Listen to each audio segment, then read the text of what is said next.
Ya tiene la Biblia en 1 Juan capítulo 4, versículo 18. Así dice la palabra. 1 Juan 4, 18. En el nombre de nuestro maravilloso Señor Jesucristo.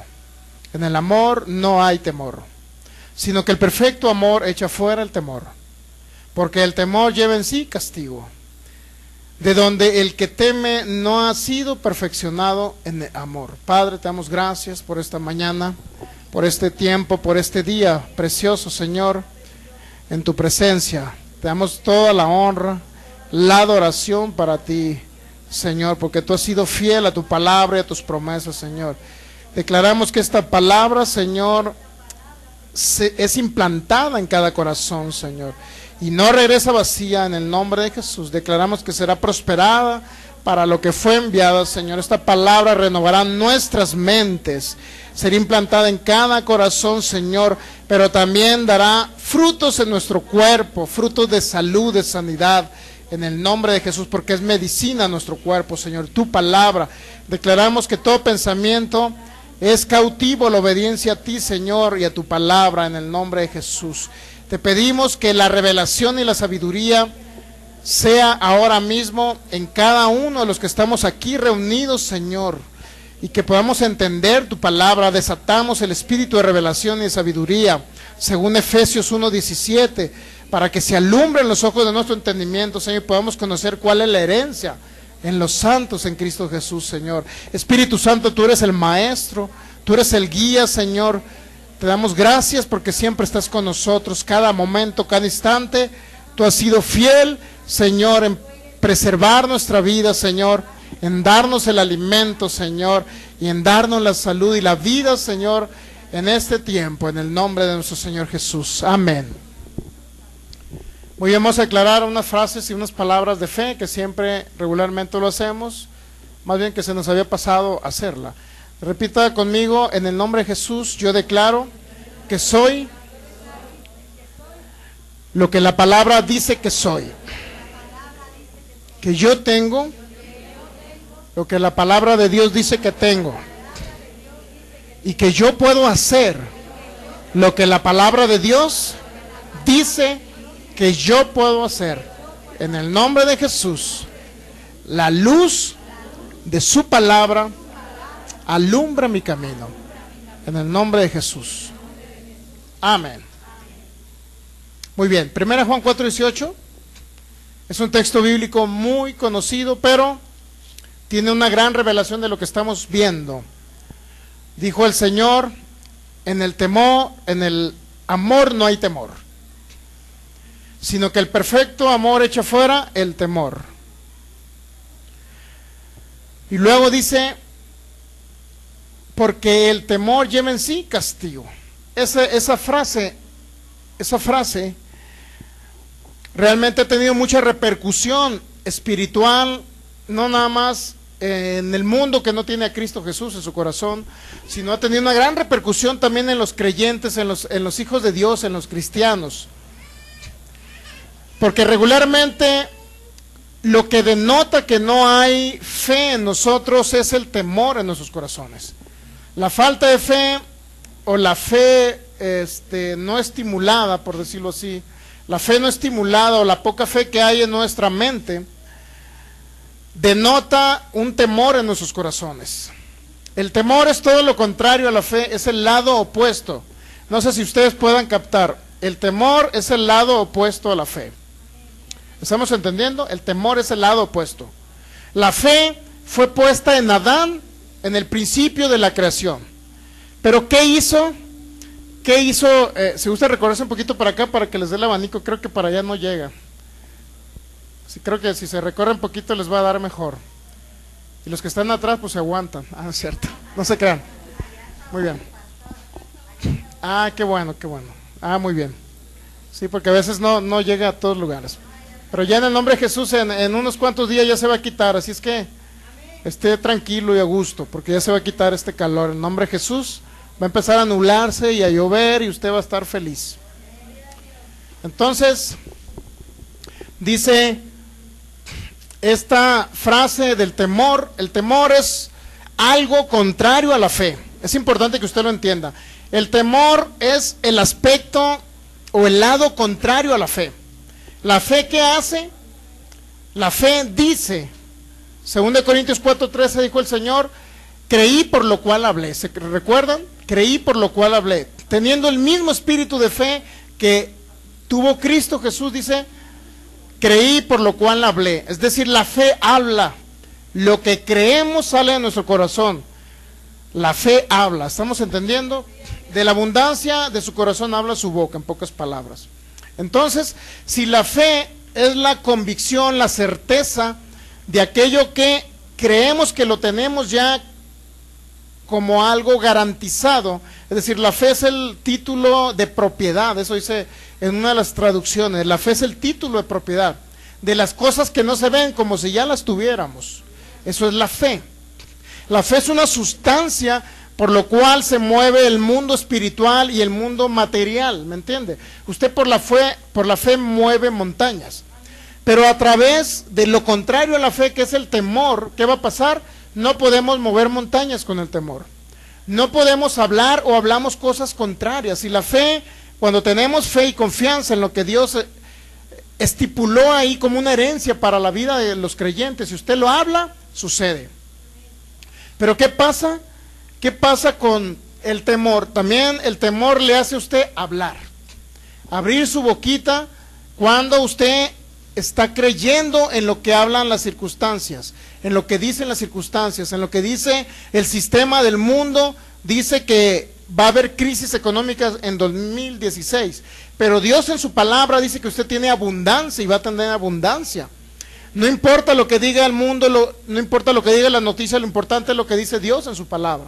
Eso es lo más importante. Entonces la fe es una fuerza, así como la fe es una fuerza, es la fuerza de Dios, que mueve el poder de Dios para bendición.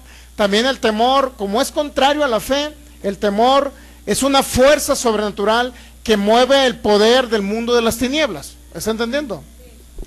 Entonces es importante entender cómo vamos a echar fuera el temor a través del perfecto amor. ¿Quién es el perfecto amor? Dios nuestro Señor. Él es el perfecto amor. A través de lo que Él dijo en su palabra, usted va a renovar su mente, y al renovar su mente va a dejar de pensar como piensa el mundo, y usted, en lugar de tener la mente asemejada o hacerse a la forma del mundo, como dice Romanos 12, 2 y 3, usted va a hacerse a la forma de lo que Dios dice en su palabra. ¿Y qué cree? Le va a funcionar.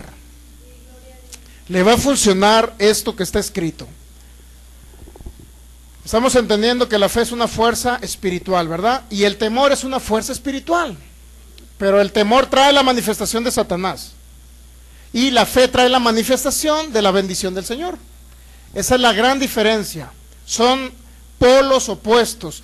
Pero el temor se derivó y se originó de la fe. La fe trastornada, realmente el temor es la fe trastornada, tergiversada por Satanás. Cuando Dios le dijo a Adán, tú vas a ser el Señor de la tierra, Génesis 1:26, tú señorearás sobre toda la tierra. Sin embargo, este hombre, en Lucas 4, se nos reveló que esa autoridad se le había sido entregada a alguien, a Satanás, y a quien quiero la doy, dijo Satanás. ¿Quién es los reinos o el reinado de la tierra? Por consecuencia, Satanás lo que hizo es tergiversar las leyes espirituales. ¿Sabía usted? Trastornó las leyes espirituales. En Génesis 3:17 Dios le dijo a Adán, maldita será la tierra por tu causa, y comenzó a ver la primera muerte, que fue la de Abel. ¿Recuerda? La muerte realmente es la vida que había en Dios, pero fue trastornada por Satanás, y la vida la convirtió Satanás en muerte. La muerte no era la voluntad de Dios desde el principio de la creación. La muerte no era. ¿Sabía que Adán tenía más de 900 años y no moría ese hombre? 930 años. No moría cumplió 900 y no moría. ¿Por qué? Porque ese hombre todavía una gran parte alcanzó de la manifestación de la bendición en aquella época. Entonces, es importante entender esto. Dios no es el que acorta la vida de los seres humanos. Es importante que usted lo entienda. Dios no nos puede acortar la vida de los seres humanos, porque Dios proveyó la vida, y la muerte, que es la vida trastornada por Satanás, Satanás trastornó la vida y la convirtió en muerte, para que me entienda. La introdujo, en pocas palabras, Adán a través del pecado introdujo la muerte. ¿Sí sabía? Mire, vamos a Romanos capítulo 5.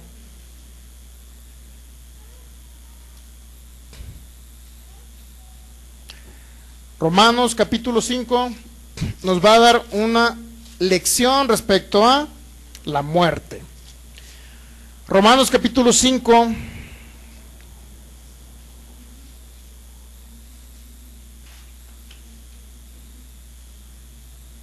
En el versículo 14. ¿Ya lo tiene?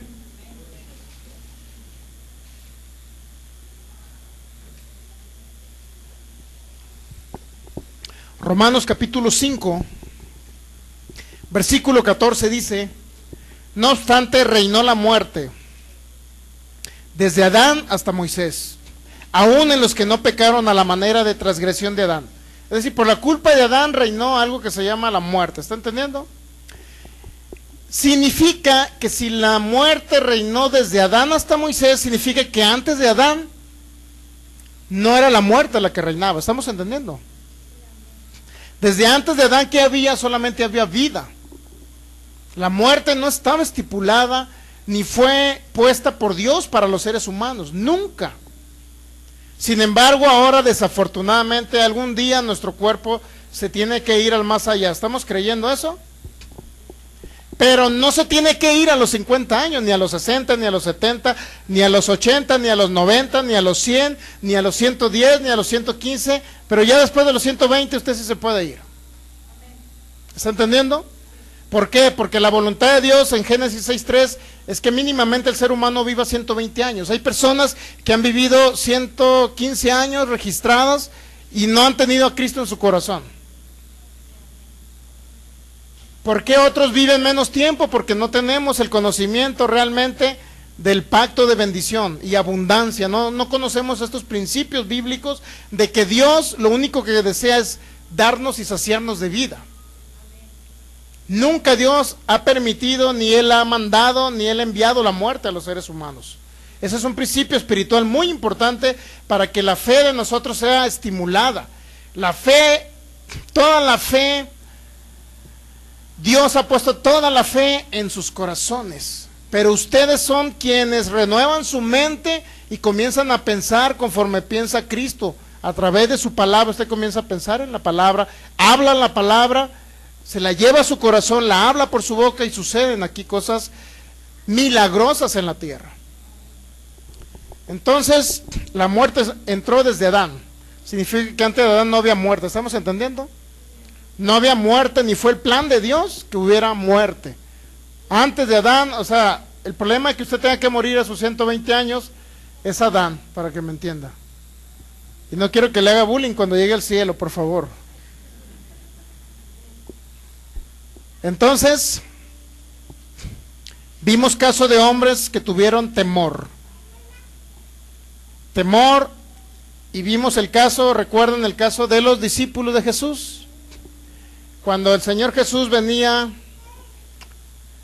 en ese momento caminando sobre el mar y creyeron que era un fantasma y gritaron ellos espantados porque le tuvieron miedo a un fantasma. Imagínense si les aparece un fantasma, ¿usted le tendrá miedo a un fantasma? Una pregunta. ¿Hay alguno que le tiene miedo a los fantasmas? ¿Aquí no habrá nadie?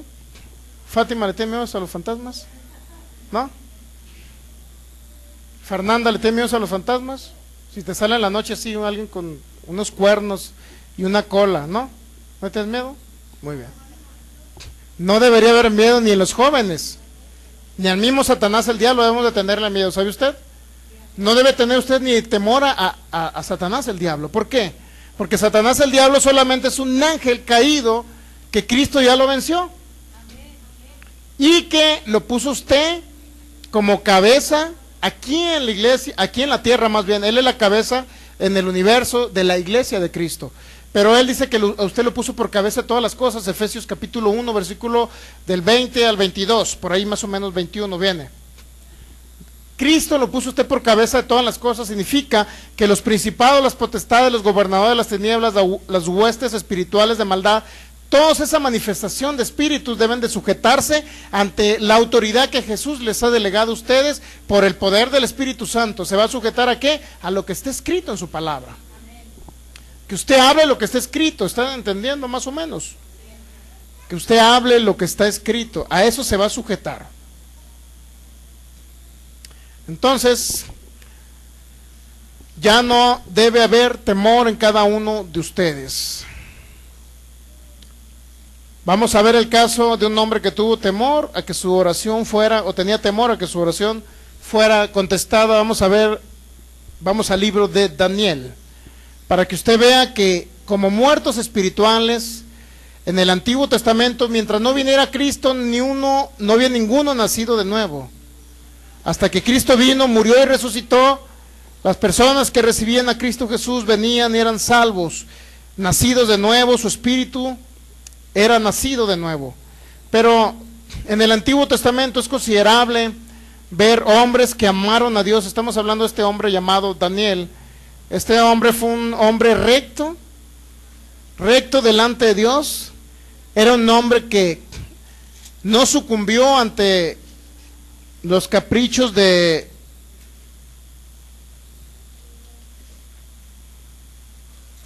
los babilonios. Sin embargo, hubo un momento que él pasó aflicciones, problemas. Daniel capítulo 10, ¿ya lo tiene? ¿Listos? Vamos a leer desde el versículo 1. En el año tercero de Ciro, rey de Persia, fue revelada palabra a Daniel llamado Belsasar. Y la palabra era verdadera, y el conflicto grande. Pero él comprendió la palabra y tuvo inteligencia en la visión. Es decir, había un problema y había un conflicto. Estamos entendiendo que había un conflicto. ¿Sí tiene Daniel o todavía no? ¿Sí? Si no lo esperamos, no hay problema. Tenemos todavía todos los días del 2016 para esperarlos. ¿Ah? ¿Ya? ¿Ya encontraron a Daniel? Muy bien. El capítulo 10, versículo 1. Dice que había un conflicto grande. Estamos entendiendo, ¿verdad? Significa que había un problema grande.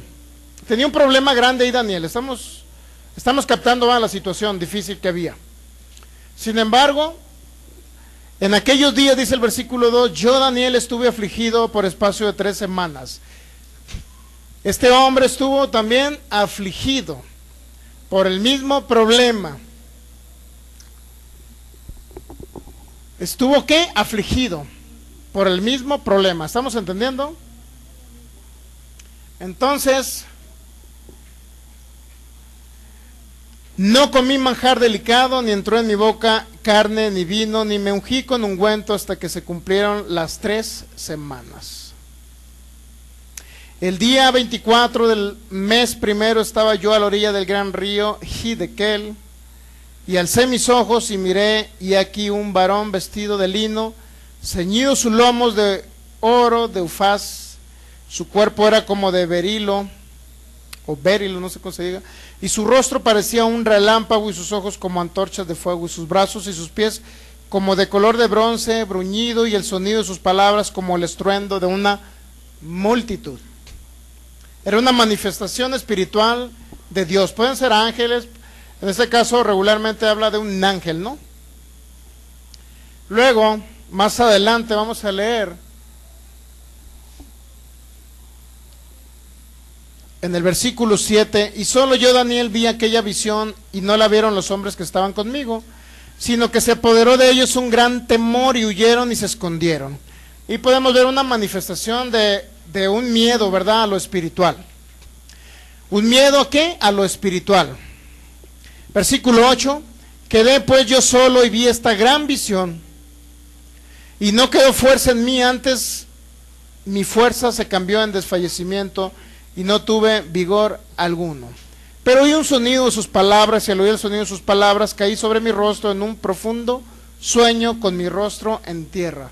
Y aquí que una mano me tocó, hizo que me pusiese sobre mis rodillas y sobre las palmas de mis manos, y me dijo: Daniel, varón muy amado, está atento a las palabras que te hablaré, y ponte en pie, porque a ti te he sido enviado. Ahora, mientras hablaba esto conmigo, me puse de pie temblando.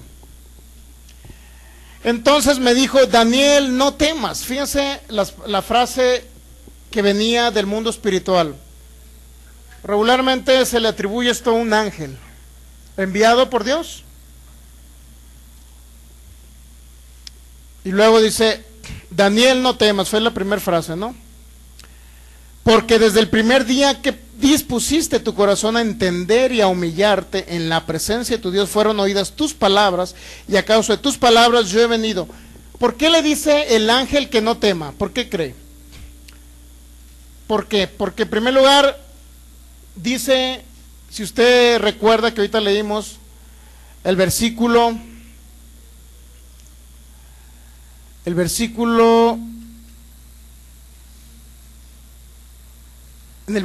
1 dice, nuevamente regresamos al versículo 2 más bien.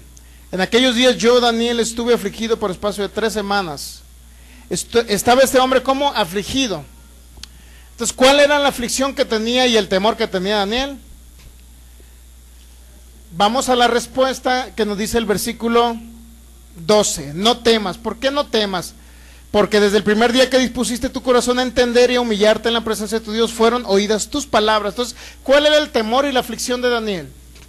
Por 3 semanas estuvo afligido porque él creía que sus palabras no eran escuchadas por Dios. ¿Cuál era el temor? A que Dios no contestara su oración. ¿Está entendiendo? Sin embargo, dice, desde el primer día que dispusiste tu corazón a entender y humillarte en la presencia de Dios, fueron oídas tus palabras. Pero, dice, desde el primer día que dispusiste tu corazón, es importante la disposición. Disponer el corazón ¿a qué? A entender. Disponer el corazón a entender. Es decir, muchos no disponen su corazón a entender, sino que cierran su corazón a escuchar la palabra de Dios. Entonces es importante que nosotros no cerremos nuestro corazón. Entonces aquí este hombre tuvo temor a que su oración no fuera escuchada. ¿Cuántos de ustedes han orado y han declarado algo en presencia o le han pedido algo a Dios y de repente creen que Dios no los escuchó porque pasó un tiempo y no vieron resultados en ese tiempo? A lo mejor muchos de nosotros estamos en esa circunstancia o hemos pasado por esas circunstancias. Sin embargo, hay una frase importante: no temas. Es decir, cuando usted declara algo o habla algo o pide algo en el nombre de Jesús, dice que le será hecho, así dijo el Señor. Cualquier cosa que ustedes pidan, declaren o demanden en mi nombre, le será hecho, dijo el Señor Jesús. Eso dijo el Señor Jesús en San Juan capítulo 14. Es decir, es una promesa que será hecho, ¿sí o no? ¿Sí o no? Pero uno de los requisitos en Marcos 11, 23 y 24 es que será hecho si usted no duda. Mire, vamos a Marcos 11. Estamos entendiendo que este hombre tenía temor porque creía que su oración no había sido escuchada. Estamos de acuerdo en eso, ¿verdad? Con Daniel. Entonces, si vamos a Marcos capítulo 11, la duda y el temor son básicamente sinónimos y operan casi de la misma manera. Porque una cosa es dudar y otra cosa es tener temor, ¿verdad? Pero sin embargo tiene la misma función el que tiene temor como el que tiene duda. Marcos capítulo 11, versículo 22, dice el Señor, le dijo a sus discípulos. ¿Cuál era el contexto? El contexto era la higuera, que no hubo aparentemente un resultado inmediato en la higuera. Sin embargo, vieron que después dio un resultado en la higuera, ¿sí o no? Mire, Marcos capítulo 11, versículo 20. Y pasando por la mañana vieron que la higuera se había secado desde las raíces. Pasando por la mañana, es decir, instantáneamente ellos no vieron nada que sucedió en la higuera. Regularmente la palabra secar significa madurar, para que usted entienda también. Hay algo ahí que muchos han creído, pero no quisiera entrar en polémica ahí en ese sentido, pero unos creen que se secó y otros creen que maduró. Tuvo un resultado, le dio resultados a nuestro Señor Jesús. De tal manera que aquí estamos viendo en Marcos una historia diferente a la de Mateo, porque en Mateo habla diferente, el tema de la higuera lo habla un poco diferente. Entonces aquí Marcos nos está diciendo que pasando por la mañana vieron que la higuera se secó, ¿verdad? Que produjo resultados al siguiente día, para que me entienda. Entonces, en ese mismo contexto, en esa misma historia o en ese mismo sentir, dijo el versículo 21, entonces Pedro, acordándose, le dijo: Maestro, mira la higuera que mal dijiste, se ha secado. Ahora, ¿qué significa maldecir? Es importante que usted entienda. Es importante que entendamos esto. ¿Qué significa maldecir en esa historia? Si usted lo verifica en el griego, esa palabra maldecir significa simple y sencillamente hablar en contra de. Eso significa maldecir. Un ejemplo, y que lo pone nuestro pastor Ignacio Hughes, es que dice que su esposa nunca le dice: pobrecito, llegaste bien cansado del trabajo. Será una bendición el considerar a su esposo y decirle: usted, pobrecito, mira, vienes todo sudado y cansado, pobrecito, ven para quitarte los zapatos, darte tu desayuno, mira, ponte, que le pone un abanico, mira, pobrecito, para que descanse. ¿Será una bendición que la esposa lo trate así al esposo? Fíjese, para empezar le está diciendo pobrecito. Que lo trate sí es una bendición, así sí está de acuerdo. El trato sí, más no las palabras. En lugar de decirle pobrecito, dígale: marido, qué bueno que llegaste, siéntate y te voy a poner el abanico, te voy a dar un masaje en los pies porque estuviste todo el día trabajando. Yo sé que así lo hacen la mayoría aquí, ¿verdad? Qué bueno. Muy bien, eso es una bendición.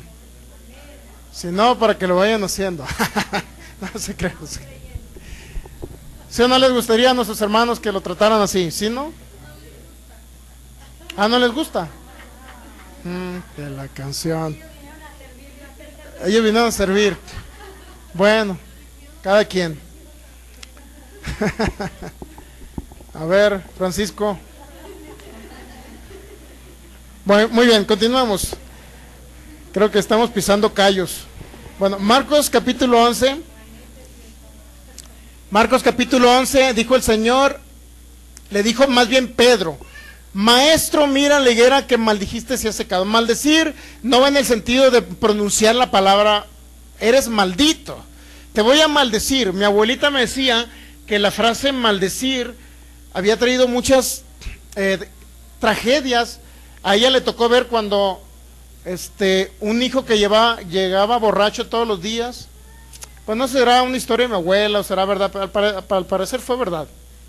Que llegaba todos los días borracho, nos contaba todas las noches esa historia, ¿no? Llegaba borracho y le pegaba a su mamá. Y a la siguiente semana llegaba borracho y le pegaba a su mamá, hasta que su mamá lo maldijo. O sea, mencionó la palabra: te maldigo, hijo. Entonces dice que en ese momento llegó un pájaro grande que lo levantó y se lo llevó volando. ¿Y dónde apareció el joven ese? Apareció en el panteón, con unos ojotes así, y a los días se murió, con los pelos así, y unos ojotes así, y a los días se murió el joven. Entonces pronunció una palabra la mamá de maldición sobre el hijo: te maldigo. Pero ¿cuántos saben ustedes que para maldecir significa hablar en contra de? Cuando usted le dice: hijo, eres un burro, cabezón, te andas mal en la escuela, usted está maldiciendo a sus hijos. O sea, no cree que lo está corrigiendo, lo está maldiciendo usted a su hijo. ¿Por qué? Porque le está declarando lo que quiere que suceda, va a suceder porque usted le está hablando esas palabras a su hijo, está hablando lo peor de sus hijos. En lugar de decir: yo declaro que mi hijo es el más inteligente, aunque le traiga ceros. Pero va a suceder, espérame, pero va a suceder al tiempo que va a ser el más excelente de la clase. Eso sucede. Digo, nosotros lo hemos visto. Nosotros hemos visto esa manifestación. Entonces usted declare lo contrario. Es decir, maldición es lo contrario de bendición. También se maldicen a las personas a través de frases como la que le comenté ahorita: pobrecito a mi esposo que llegó cansado, pobrecito, pobrecito. Usted está maldiciendo a su esposo o viceversa a la esposa. Entonces la frase pobrecito es una frase hablar en contra de la bendición. ¿Por qué? Porque la bendición dice que Dios a través del Señor Jesús se hizo pobre para que usted fuera enriquecido. Y si usted está diciéndole a su pareja, le está diciendo pobrecito, pobrecita, está hablando en contra de lo que está escrito en 2 Corintios 8:9, que Él se hizo pobre para que ustedes fueran enriquecidos. Está hablando maldición, y esa maldición va a tener algún tiempo, en un día específico, repercusión, en un tiempo va a traer manifestación.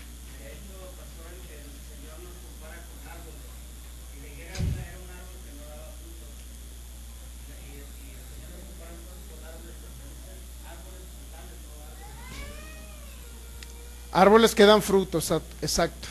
Muy bien.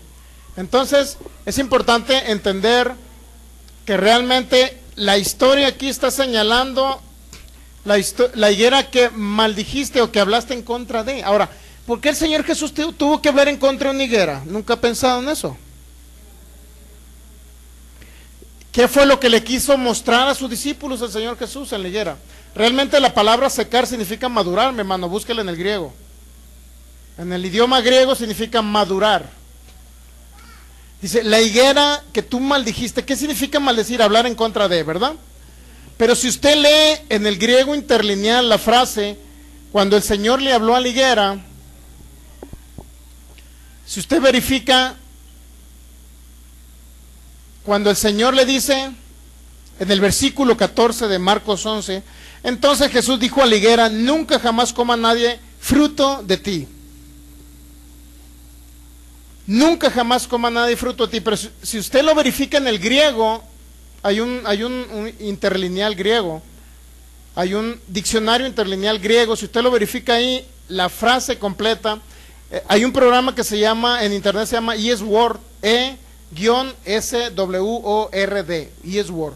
En ese programa vienen varios diccionarios interlineales en el griego, y usted verifica que si usted lo verifica ahí de manera interlineal, usted se va a dar cuenta que el Señor Jesús dijo, nunca nadie comerá fruto de ti fuera de tu tiempo. Nunca nadie comerá fruto de ti fuera de tu tiempo.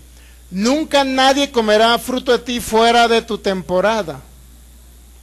Fuera de tu temporada nadie lo hará. ¿Qué significa? Que a Jesús sí le dio fruto, mi hermano. Si Jesús dijo, nadie comerá fruto de ti fuera de tu tiempo. ¿Por qué? Porque no era tiempo de que la higuera diera higos, ¿sí o no? No era el tiempo. ¿Cómo Jesús se pone a hablarle a la higuera? ¿Cómo se pone a hablarle a la higuera que diera frutos cuando no era tiempo de frutos? Eso es hablar en contra de, ¿sí o no? Está, como usted ve, ahorita no es tiempo de mangos, ¿verdad? ¿O sí? Bueno, ahorita no es tiempo de ciruelas, ¿verdad? ¿También? Bueno, ahorita no...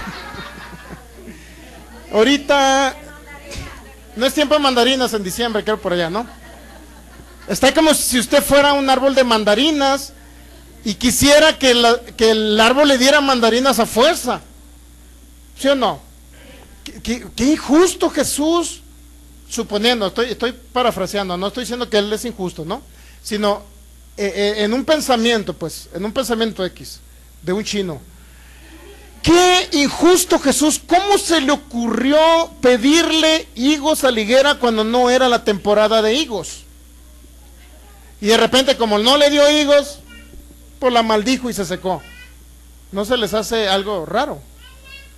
Realmente, ¿qué simbolizaba la higuera al pueblo de Israel para empezar? Simbolizaba al pueblo de Israel, en primer lugar. Ahora, ¿qué significaba algo que no era fructífero? El Señor Jesús le iba a venir a dar vida y iba a ser fructífero, tenía que ser fructífero. Entonces, cuando el Señor le dice a la higuera, nadie volverá a comer frutos de ti fuera de tu temporada, significa que en la temporada que Jesús le habló a la higuera que no era tiempo de higos, significa que sí le dio higos a Jesús. ¿Por qué una higuera no tenía que darle higos a Jesús cuando peces se multiplicaron y panes para darle de comer a 5,000 personas? ¿Por qué no podía darle higos a Jesús una higuera? ¿Qué les estaba dando ejemplo Jesús a sus discípulos? En primer lugar, que tenían que dar fruto ellos, y segundo era un acto de fe, por lo cual tenían que mover montañas, para que me entienda, y vieran ellos que lo que hablaban con sus palabras tenía un efecto espiritual también en lo natural. Es decir, se le podía hablar a un árbol y el árbol se podía secar, en primer lugar, pero también le podía hablar a un árbol y el árbol podía darles vida. De antemano la palabra secar significa madurar, dice ahí. Entonces nadie iba a comer fuera ese tiempo, significa que Jesús sí le dio fruto, mi hermano. Usted nunca va a ver, después de esa época del Señor Jesús, nunca va a ver que árboles puedan tener fruto fuera de la temporada. Algunos dirán, ya hay una tecnología, hermano, que permite que, bueno, ya ese es otro boleto, ¿no? Pero regularmente estamos hablando en los árboles que dan frutos en ciertas épocas, ¿no? En ciertas temporadas. Entonces, en esa misma historia que el Señor le está dando un ejemplo de fe, en primer lugar que le está diciendo que iba a producir un resultado de lo que hablaran, ¿sí o no? Y luego llegamos al versículo 22. Respondiendo Jesús, cuando Pedro le dice, Señor, la higuera a la cual le hablaste en contra de, se ha secado, se ha madurado. La palabra secado significa madurar. Si usted verifica esa palabra secar, es una palabra griega que ya se me borró aquí, pero aquí es palabra sereilo, algo así. Bueno, independientemente como sea la palabra. Entonces usted verifíquelo para que le conste usted, ha madurado. Respondiendo Jesús le dijo, tened fe en Dios. Tened fe en Dios. Pero hay una traducción que dice, ¿cómo dice otra traducción? Hay otra traducción que es la Biblia Peshita, que trae nuestra hermana Esperanza. ¿Qué dice la Biblia? Ya no dice tener fe en Dios, sino tener fe de Dios. Es decir, tener la fe de Dios. ¿Pero por qué le dijo tener la fe de Dios? Cuando Jesús murió y resucitó y usted lo recibe en su corazón, el Espíritu Santo vino a ser morada en ustedes. Y ustedes tienen ya la fe de Dios en sus corazones, pero no se manifiesta en la tierra porque no le estimulan a través de escuchar la palabra, porque no renuevan su mente al escuchar la palabra. Por eso dice, estaba la otra vez enfermo y yo le hablaba y le hablaba y le hablaba a la enfermedad y decía, enfermedad, vete en el nombre de Jesús. Enfermedad, te echo fuera. Enfermedad, te seco. Enfermedad, te desarraigo en el nombre de Jesús. Estaba, hable. Pues hablaba, pero no lo hablaba con algo, una sustancia que se llama fe. Porque la fe se estimula a través de la palabra de Dios, renueva su mente y es una sustancia por la cual la expulsa por su boca y obedece cualquier cosa, obedece aquí en la tierra. Entonces, en esa misma historia de Marcos 11, tengan la fe de Dios, en pocas palabras le dice el Señor, tengan la fe de Dios. Porque de cierto digo que cualquiera que dijera este monte, entonces ahí viene la frase, cualquiera que dijera este monte, cualquiera que dijera este monte, quítate y échate en el mar, y no dudara en su corazón, ahí viene lo contrario a la fe. Si el Señor Jesús le dijo, tengan la fe de Dios, pero cuando ustedes tengan la fe de Dios y hablan y le hablan a la montaña, entonces va a suceder que cualquier cosa que usted diga le será hecho. Pero mientras usted no tenga la fe de Dios establecida en su mente, renovada, mientras no tenga la fe de Dios establecida y que salga a través de su boca, cualquier cosa que usted diga no le será hecho porque no tiene la fe de Dios. Es decir, el contexto es que no se trata de hablar por hablar, sino hablar teniendo la fe de Dios. Y la fe de Dios viene a través del escuchar su palabra y renovar la mente y asemejar la mente a la mente de nuestro Señor Jesús. Entonces, tengan la fe de Dios, porque de cierto os digo que si tienen la fe de Dios, cualquiera que dijera este monte, quítate y échate en el mar, y no duda en su corazón, sino creyere que será hecho lo que dice, lo que diga le será hecho. Cualquiera que dijere lo que diga le será hecho. Pero ¿cuándo? Cuando usted tenga la fe de Dios. ¿Estamos entendiendo? Por eso usted muchas veces dirá, Oye, dije esto, le hablé a la enfermedad y la enfermedad no me obedecía. Bueno, porque todavía le falta escuchar más palabra. Le falta renovar su mente. Le falta no dudar, porque el que duda es semejante a las olas del mar que son llevadas de un lado hacia otro. Es decir, no hay una constancia en lo que hemos creído. ¿Me entiende? Yo creo, por ejemplo, que si alguien pasa aquí al frente, por ejemplo, Michelle, pasa al frente. Yo creo que Michelle va a pasar al frente. No se crea. Si has hecho muchas tareas y has estado acostada en el sillón de una manera diferente a lo normal, a lo mejor traes un desajuste en tu columna, estiras tus manos hacia el frente, aquí, que te capte la cámara, se queda una camarógrafa sustituta ahí que nos va a ayudar a que se vea. Si tú traes una mano más corta que la otra,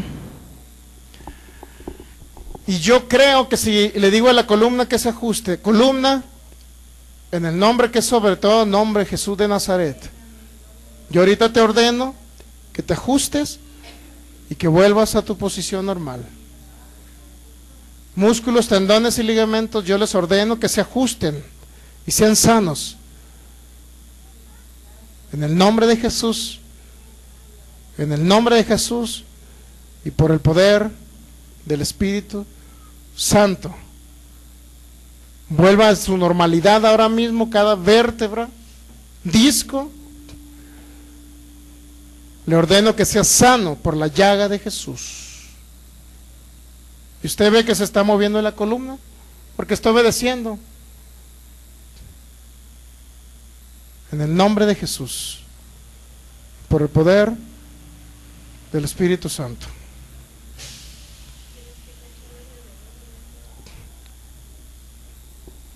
En el nombre de Jesús. Se fijan, está creciendo. Ahora le voy a ordenar que se estabilicen las manos y no va a seguir creciendo.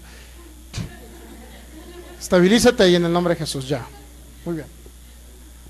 Ahora, Michelle estaba fingiendo, porque es mi hija, te pagué una lana, Michelle, para que se moviera en la columna. Para hacer esta prueba del poder del Espíritu Santo. Pues no pasa usted, hermana. A la hermana no le di ni un 5, pero... Si de su mano hacia el frente. Los tres parejitas, hermana, no ocupas. Bueno, entonces sientas, tome asiento. Muy bien.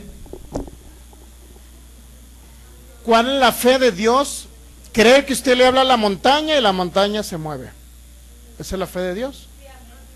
Pero regularmente, si no está usted tan adaptado al mundo espiritual, a la fe y a la manifestación del poder del Espíritu Santo, porque a lo mejor porque no se ve en muchas congregaciones, no se ve la manifestación del poder de Dios, porque no creen lo que está escrito, porque son semejantes a las ondas del mar, que dudan continuamente si Dios operará en un milagro para sanar a alguien.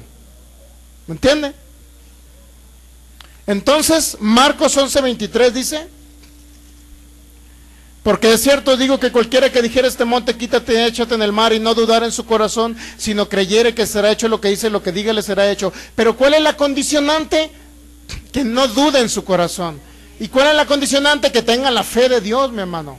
Y la fe de Dios viene por escuchar principios bíblicos, entendiendo que Dios es bueno, el 100% bueno. Dios 100% es bueno. Y luego dice el versículo 24, por tanto os digo que todo lo que pidieres, aquí viene otra frase, todo lo que pidieres es todo, mi hermano, orando, creed que lo recibiréis y os vendrá. Y hay otra Biblia, no sé qué otra Biblia, hay otra Biblia que dice algo diferente. Déjenme ver, es la Biblia Nueva Versión Internacional. ¿Alguien lo trae? Nueva Versión Internacional. Crean que ya han recibido todo lo que estén pidiendo en oración. Crean lo que ya Ya lo recibieron, no que lo van a recibir. ¿Estás entendiendo? ¿Estamos entendiendo? ¿Sí? ¿Qué significa? Que usted está orando, Padre, en ese momento hay una manifestación de una enfermedad en mi cuerpo, Padre, pero en el nombre de Jesús yo demando el poder de tu palabra y demando ese poder, demando esa enfermedad que se quite de mi cuerpo. Ahora mismo, sea cáncer, yo lo demando que se quite. Creo que en este momento recibo la sanidad, en este momento, aunque no se manifieste, creo que lo recibo. Creed que ya lo recibiste, ¿verdad? Cuando estés orando. No crean que lo recibirán, porque se recibe por la fe en este momento. Pero la manifestación puede ser instantánea o puede ser en un lapso de unas horas, unos días. ¿Estamos entendiendo? Entonces, ustedes crean que ya lo recibieron, pero ¿cuándo? Cuando tengan la fe de Dios. ¿Y cuál es la fe de Dios? Aquella que mueve montañas. Aquella que cree que lo sobrenatural es más natural que lo natural. Lo sobrenatural es más natural que lo natural. Lo sobrenatural es más común que lo natural. Debería de ser en todos los creyentes continuamente estar viendo el poder de Dios, continuamente. Entonces, ¿qué estamos viendo? Que la duda no trae la manifestación de mover montañas aquí en la tierra. Lo mismo y de la misma manera funciona el temor. No trae manifestación aquí en la tierra del poder del Espíritu Santo. No trae manifestación de la bendición. El temor, al contrario, el temor a muchas personas los impulsa a hablar lo contrario a lo que está escrito. Cuando ven las circunstancias a través de los medios de comunicación o los vecinos, si usted ve que las estadísticas dicen que la mayoría que les dio una enfermedad incurable, un ejemplo, cáncer de mama, hay una estadística que la mayoría de las mujeres, del 80%, de los que se han muerto, o el 80%, no sé, que está muy propagado ese tipo de cáncer. Usted lo escucha y puede llegar a creérselo y puede llegar a hablarlo por su boca. La idea principal es que usted no hable lo que dice la estadística del mundo, sino que usted hable lo que está escrito, que por la llaga de Jesús es sano, mi hermano. Y pongo ejemplos así, para que se dé más o menos una idea de cómo funciona aquí el temor, pero cómo puede funcionar la fe. El perfecto amor echa fuera el temor, mi hermano. El perfecto amor echa fuera. Así es que si la fe la fe es una fuerza espiritual, es la fuerza del poder creativo de Dios, es la sustancia de que lo que usted espera sea manifiesto. Eso es la fe. Pero el temor también es una fuerza espiritual que atrae, en lugar de la bendición de Dios, en lugar de la manifestación de Dios, trae la manifestación del mundo de las tinieblas. Eso atrae el temor. Pero ahora vamos a llegar todavía a algo más trascendental. No nada más el temor es la fe tergiversada, no nada más el temor es la fe volcada o trastornada. No nada más es eso, sino vamos a ver que el temor es un pacto que usted hace con Satanás o con el mundo de las tinieblas.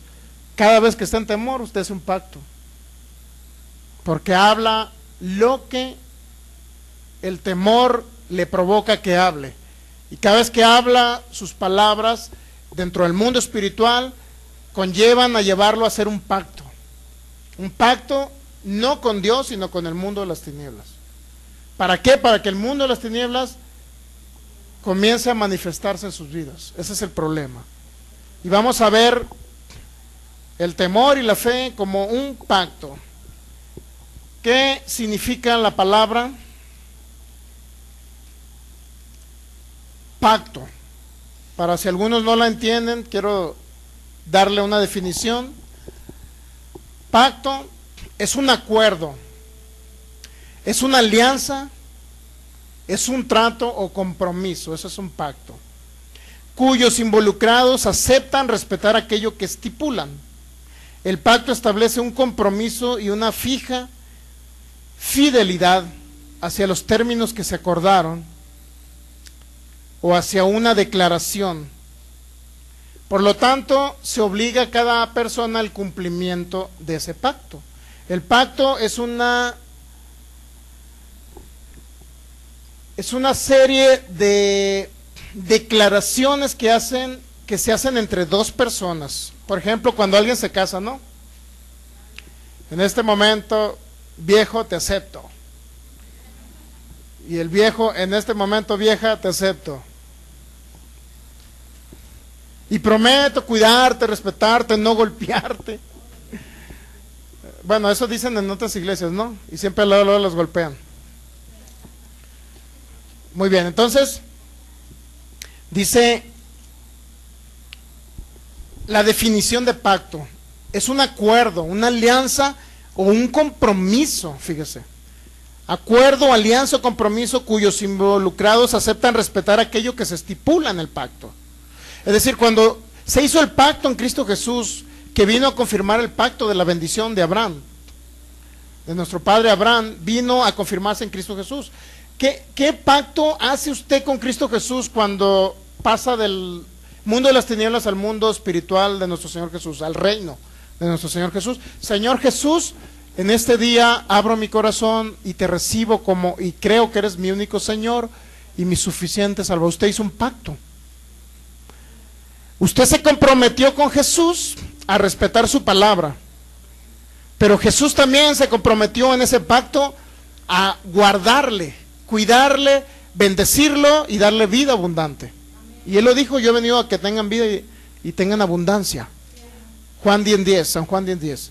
Entonces, el Señor hizo un pacto y murió por ustedes. Pero ahora el pacto lo hace cada ser humano que recibe a Jesús, es el pacto con Jesús, con un pacto ya establecido. Es decir, Jesús, yo me comprometo a amarte, así como cuando le dice usted a la esposa, ¿no? A respetarte, a cumplir tu palabra. O sea, yo me comprometo a ser tu hijo por toda la eternidad. Yo me comprometo a respetarte a ti, a adorarte, a bendecirte, a proclamar tu nombre en las naciones. Entonces Jesús ya hizo el compromiso hace más de 2000 años de bendecirlo a ustedes, porque ya lo hizo con toda bendición espiritual en los lugares celestiales. Él también, a través de ese pacto, le trajo abundancia en todas las áreas de su vida. Es decir, hay un mutuo acuerdo en que Jesús va a cumplir una cosa y usted va a cumplir la otra. ¿Qué es lo que tiene que cumplir usted? Que a través de la fe crea en lo que está escrito. Nada más. Que lo ame. Por eso dice, ¿cuál es el primer mandamiento? Amarás al Señor con todo tu corazón, con todas tus fuerzas, con toda tu alma. Amarás al Señor. Ese es el primer mandamiento, ¿no? Del amor, más bien. Y el segundo es amarás a tu prójimo, y con eso se cumple toda la ley. Entonces, usted hizo un pacto con Dios cuando recibió a Cristo Jesús, y Él hizo un pacto para bendecirlo. Es decir, hay un común acuerdo que alguien tiene que cumplir, que a través de la fe usted le crea a Él y a su palabra. Él ya hizo el pacto y usted hace un pacto con Él, y usted le cree a través de su palabra, y hay una manifestación, hay una comunión directa con Él, hay una relación directa con Jesús. Entonces, de esa manera se da un pacto. Pero ¿qué pasa cuando usted habla palabras diferentes? Estaba viendo, puse en internet, ¿qué es un pacto? Y lo dijeron, y hay unas propuestas ahí de las personas, donde dicen, ¿cómo hacer un pacto con Satanás?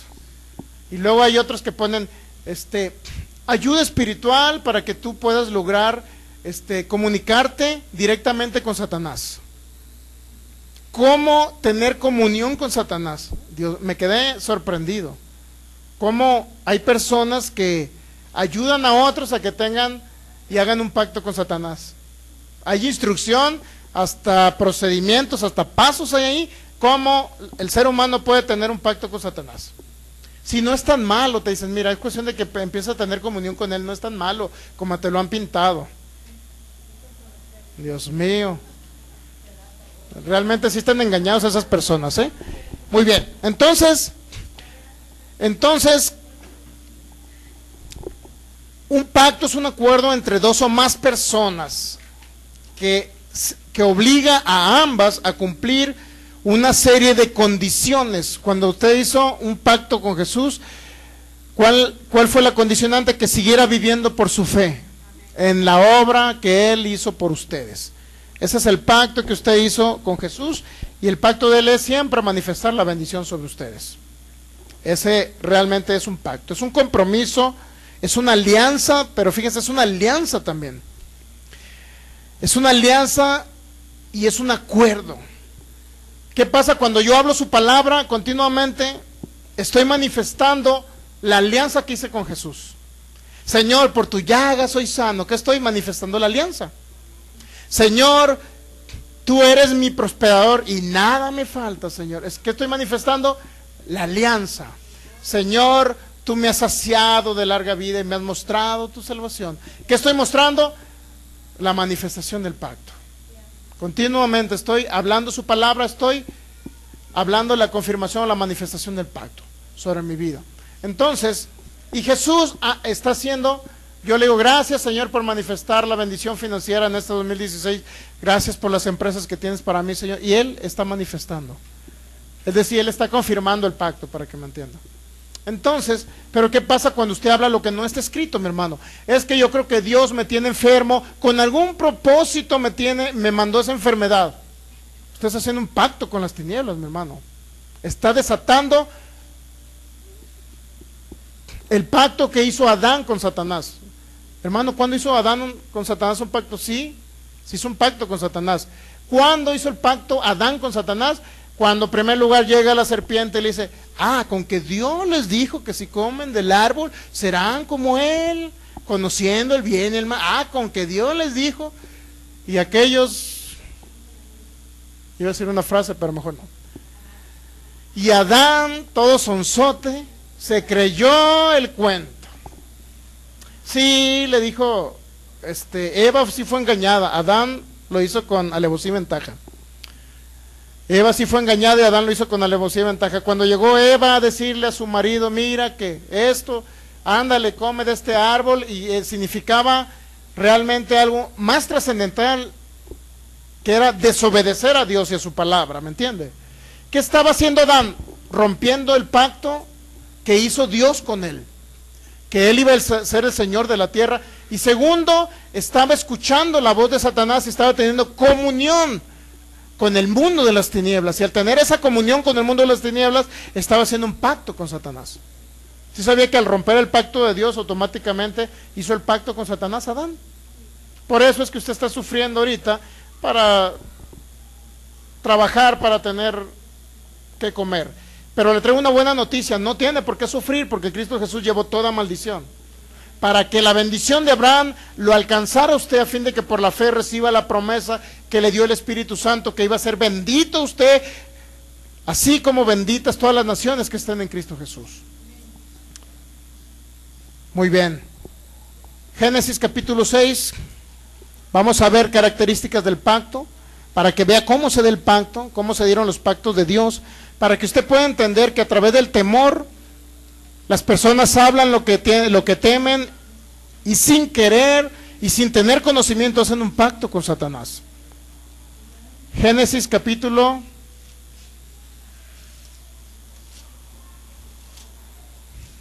Bereshit capítulo 6. ¿Ya lo tiene Génesis? Génesis capítulo 6, en el versículo 18. Este es un pacto que hizo con Noé. Mas estableceré mi pacto contigo. Mas estableceré mi pacto contigo, y entrarás en el arca tú y tus hijos y tu mujer y las mujeres de tus hijos contigo. Y de todo lo que vive, de toda carne, 2 de cada especie meterás en el arca, para que tengan vida contigo, macho y hembra serán. Y luego vamos a llegar al versículo 22. ¿Qué hizo Adán? ¿Sí o no está teniendo comunión con Dios y dándole Dios un pacto, haciendo un pacto con Él? Recuerden que le dice Dios en el versículo 18, estableceré mi pacto contigo. ¿Sí o no le dice a Noé cuál es el pacto? Que lo iba a salvar. Que lo iba a salvar, en pocas palabras. Y luego ya llegamos al versículo 22. ¿Y qué pasó como consecuencia? Que Dios hizo un pacto con Noé. Y lo hizo así Noé. Hizo conforme a lo que Dios le mandó. Fíjense, ahí hay un acto de obediencia, ¿sí o no? Cuando Dios nos dice en su palabra que hagamos algo, nosotros hemos confirmado ese pacto. Cuando usted confirma el pacto, cuando le hablaron de Cristo Jesús, ¿usted qué hizo? Señor, te recibo en mi corazón, eres mi único Señor y mi único Salvador. ¿Qué hizo usted? Un pacto, ¿sí o no? ¿Qué pasó? ¿Fue obediente, sí o no? ¿Fue obediente al pacto o no? Sí, ¿verdad? Entonces, asimismo, cada cosa que viene en su palabra, si usted lo hace, significa que está confirmando el pacto de Dios. Significa, Señor, estoy de acuerdo con tu pacto. Hay un acuerdo de voluntades. Es Dios y usted que se ponen de acuerdo para establecer un pacto, una alianza aquí en la tierra, donde Dios se compromete a cumplir su parte, pero usted también se compromete a ser obediente a su palabra. Entonces, ¿qué hizo Noé? Noé dice, lo hizo así, Noé. Hizo conforme a todo lo que Dios le mandó. Qué maravilloso sería que nosotros todos tuviéramos ese sentir. Señor, sí hago conforme a tu palabra. Todo lo que tú me digas, yo lo haré, Señor. Qué maravilloso sería, ¿no? Entonces hay una alianza en ese momento. Hay una alianza donde Dios se compromete a ser su protector, su sanador, su libertador, a saciarlo de larga vida, a bendecirlo todos los días que usted viva sobre la tierra. El único problema que los que fallamos y rompemos el pacto somos los seres humanos. ¿Sabe usted? Nosotros los seres humanos somos los que no hacemos así como hizo. Miren, Noé, más o menos tardaron 100 años en que Dios le dio, más de 100 años en que Dios le dijo cómo hiciera el arca, qué hiciera con el arca. Hizo el pacto y sin ver la manifestación de Dios, Noé hizo. Porque antes no llovía, no había lluvias como ahorita, como usted ve llover cada ratito. No existían ese tipo de lluvias. Imagínense de repente que a usted le dijeran que viniera Dios, ¿no? El Señor Jesús, y le dijera, quiero hacer un pacto contigo, hijo mío, que comiences a hacer un arca porque lloverá de abajo hacia arriba. ¿Qué pensaría usted? Luego su mente, no es imposible que llueva de abajo hacia arriba. Entonces la mente luego comienza a cuestionar lo que Dios dice. Si Dios dice que va a llover de abajo hacia arriba, usted no cuestione, crea solamente. Esa es la gran diferencia entre Noé, que era un hombre que no tenía ni a Cristo en su corazón, no era nacido de nuevo, entonces era un hombre obediente, realmente respetable para obedecer a alguien que dijo que iba a llover de arriba, cuando no llovía de arriba, solamente dice que salió un rocío de abajo de la tierra. Es impresionante, mi hermano, cómo obedeció este hombre cuando nadie creía que iba a llover de... Imagínense, Noé, arrepiéntanse porque va a llover de arriba hacia abajo. Arrepiéntanse, seres humanos.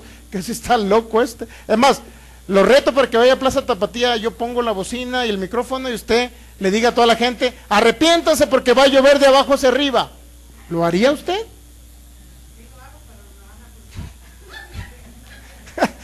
Van a pasar y van a decir, se quedó arriba el hermano. ¿Qué concepto cree que tenían de Noé? Sin embargo, se salvó, mi hermano, de la catástrofe. ¿Mande? ¿Sí? ¿En sueños o qué? Ah, bueno. ¿En sueño? Ah, en una prédica. ¿A poco he hablado de esto? Ah, bueno. Muy bien, entonces es importante entender que Noé, ¿cuál es la condicionante para que usted caiga en un pacto o entre en un pacto con Dios? Obedecer. Pero obedecer ¿cómo? Haciendo, porque dice el versículo 22, Génesis 6, 22, y lo hizo así Noé. Hizo conforme a todo lo que Dios le mandó, es decir, hacer. Hacer es una actitud de decirle, Señor, estoy de acuerdo con tu pacto, estoy de acuerdo que tú seas mi sanador, todos los días de mi vida. Estoy de acuerdo que tú ser saciado de larga vida, Señor, yo obedezco a tu palabra. Estoy de acuerdo, Señor, que tú eres el que me da abundancia financiera, Señor. Yo decido sembrar en tu reino porque de ti proviene la abundancia, Señor. Y las empresas ya están listas para mí, Padre. Te doy gracias por esa manifestación, Señor. Yo hago ese pacto contigo o confirmo tu pacto, Señor. Tú dijiste que me ibas a enriquecer, Señor, a través de Jesús, y ya lo hiciste hace más de 2000 años. Se hizo pobre para que yo fuera rico, Señor. Yo acepto ese pacto y hago conforme a tu palabra, Señor. Tu palabra dice: el que da semilla, el que siembra, y pan al que come, multiplicará mi semilla. Y yo decido, Señor, hacer, es decir, dar, sembrar en tu reino, porque sé que Él me lo va a multiplicar. Eso es confirmar el pacto. Hacer es un acto de confirmar que lo que Dios dijo es verdad y que yo estoy de acuerdo con Dios. Pero ¿qué pasa cuando estamos en temor? Vamos a continuar con esto del pacto, porque ahorita se nos fue el tiempo, pero es importante. Hay varias características cuando alguien confirma el pacto. Primero es haciendo, pero hay otras veces que es diciendo, hablando y haciendo. O sea, hay muchas formas que lo vamos a ver a través de la Biblia. Entonces, es importante. La primera que vimos en Noé es que Noé hizo sin cuestionar nada. Todo lo que Dios le mandó lo hizo. Dios no desearía que hubiera muchos Noéses aquí. No nueces. Noéses, mis hermanos. No se confunda. Que no de rato así, soy una soy una nuececita, hermano, porque usted lo dijo. No. Para que crea lo que creyó Noé y haga lo que hizo Noé, mi hermano.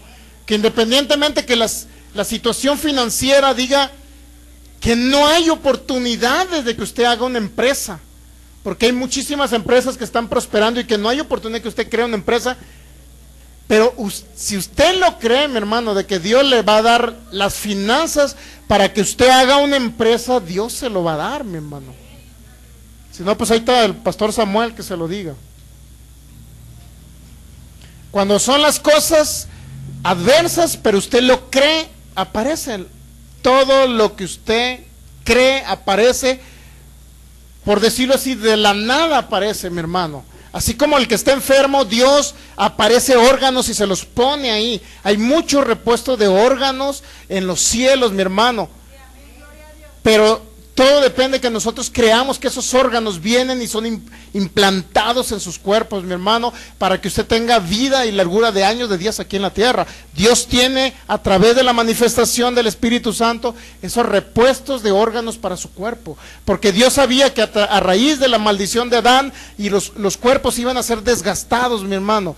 Por eso Él proveyó órganos nuevos, coyunturas nuevas, riñones nuevos, para que usted los reciba solamente por la fe en Cristo Jesús, en ese pacto que Él hizo.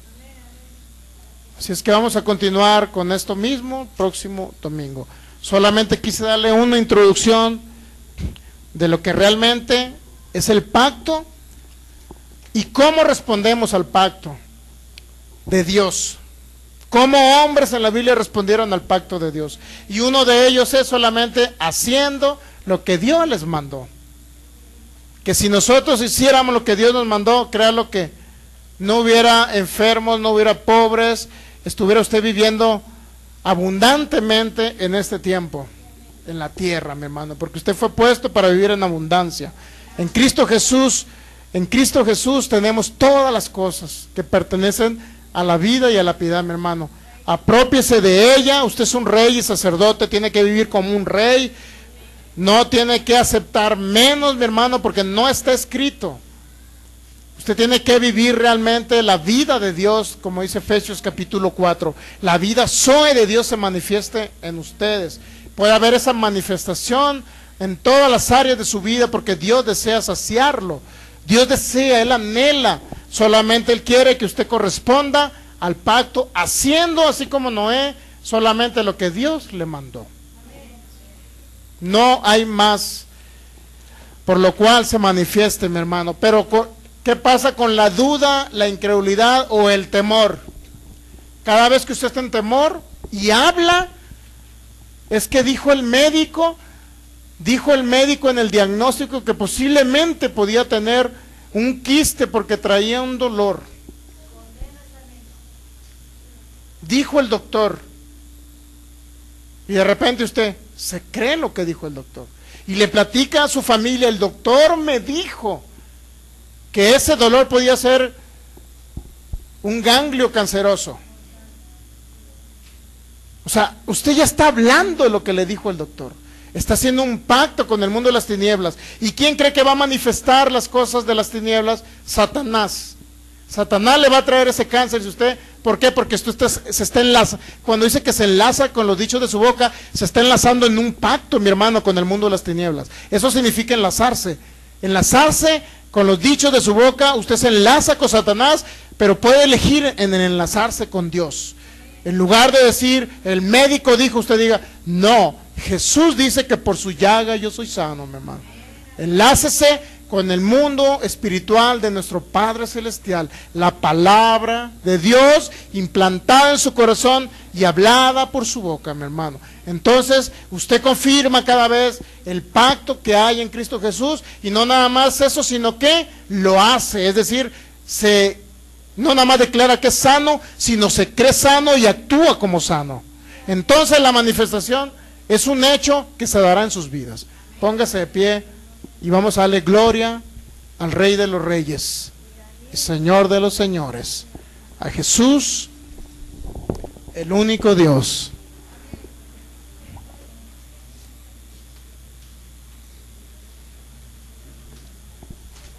Cada uno de nosotros decidimos en qué pacto entrar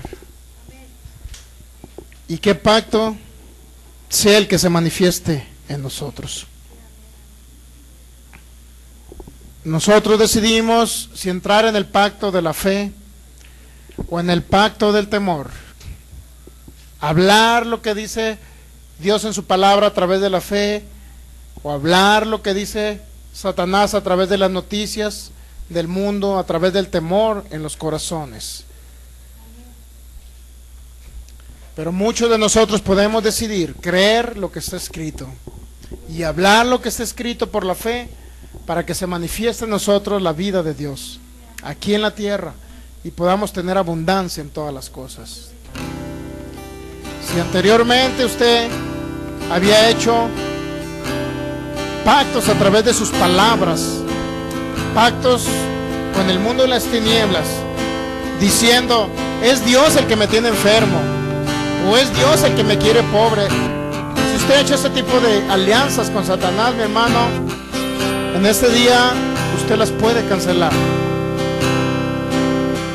Si usted un día le ha dicho, Dios, gracias por esta prueba de la enfermedad que me tienes, si usted hizo esa declaración de y atrajo el mundo de las tinieblas a ustedes, usted la puede cancelar en esta mañana. Todo pacto hecho con el mundo de las tinieblas, mi hermano. Satanás ha engañado a muchos, al mundo y a los que son también estudiosos de la palabra, cristianos, no cristianos, les ha dado a entender mentiras, echándole la culpa a nuestro Padre Celestial, que Él es el causante de las cosas malas que suceden aquí en la tierra. Pero nosotros tenemos ahora y podemos optar por una actitud de cancelar cualquier palabra que hayamos oído y que hayamos dicho a través de nuestra boca, y poder hablar ahora las palabras del pacto, las palabras de Jesús, las palabras del profeta Isaías cuando dijo, ciertamente Él llevó nuestras enfermedades, sufrió nuestros dolores, y nosotros le tuvimos por azotado, por abatido de Dios, mas Él herido fue por nuestras rebeliones, molido por nuestros pecados, y el castigo de nuestra paz fue sobre Él, y por su llaga hemos sido nosotros sanados. Ahora podemos hablar las palabras del pacto, las palabras del pacto que hizo Jesús, derramando su sangre por nosotros. Señor, te damos gracias. Hoy en este día, Padre Celestial,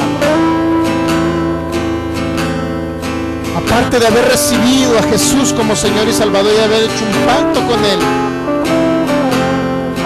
a lo mejor no hemos, Señor, hablado las palabras del pacto, no hemos confirmado las palabras del pacto tuyo, Señor. Y en este día proponemos en nuestro corazón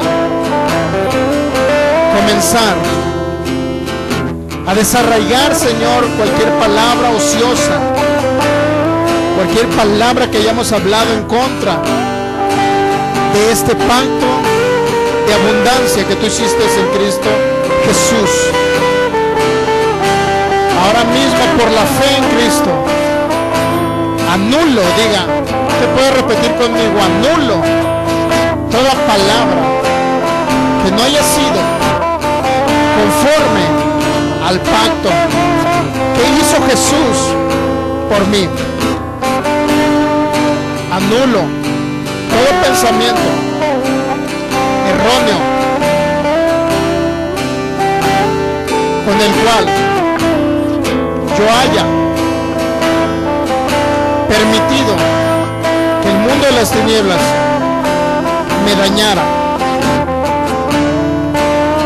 Toda palabra contraria a tu pacto, Señor, ahora mismo la cancelo. Cancelo cualquier pensamiento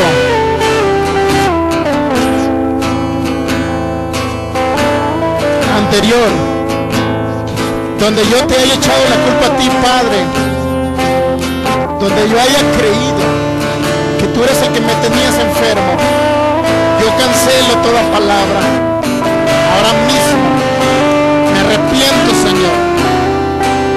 Cuando yo creí que tenía que ser pobre, porque tú habías sido pobre, Señor, yo me arrepiento de ese pensamiento. Ahora lo cancelo. Ahora creo que tú te hiciste pobre para que yo fuera enriquecido. En el nombre de Jesús, yo hablo y confirmo las palabras del pacto. Estoy de acuerdo, Señor, contigo. Estoy de acuerdo con lo que hiciste por mí. Tú llevaste toda maldición para que la bendición me alcanzara. Recibo la bendición. Este es mi pacto. Estas son las palabras del pacto que confirmo. Estoy de acuerdo, Señor, en que tú hayas llevado la maldición para que la bendición me alcanzara. Y la bendición tuya incluye puras cosas buenas, incluye salud, incluye largura de años y de días, incluye paz, incluye prosperidad, incluye la victoria, incluye el poder, incluye la autoridad, incluye el señorío. Gracias, Jesús, por ese pacto de abundancia. Gracias por la sangre que derramaste. En el nombre de Jesús, yo creo lo que dice tu palabra, Señor. En el nombre de Jesús, lo creo por la fe en Cristo Jesús.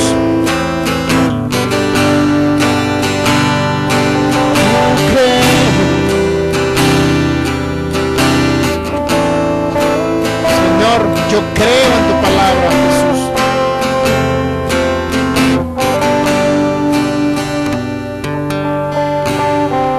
Creo en tu palabra, Señor Jesús.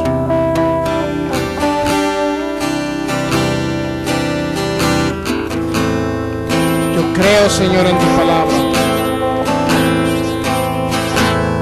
Creo en tus promesas, Señor. Tú eres mi sanador.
Confianza está en ti, Señor.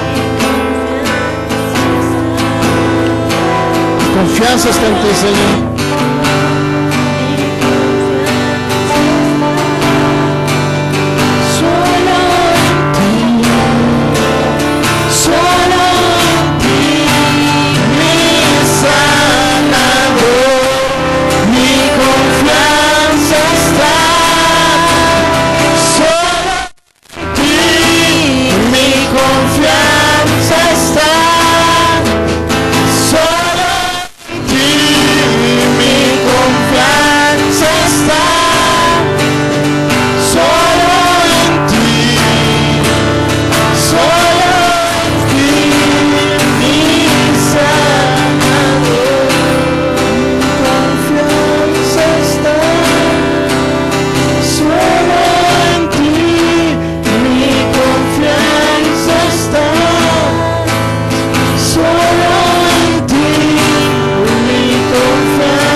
Mismo pacto, mi hermano, vamos a ministrar a los enfermos.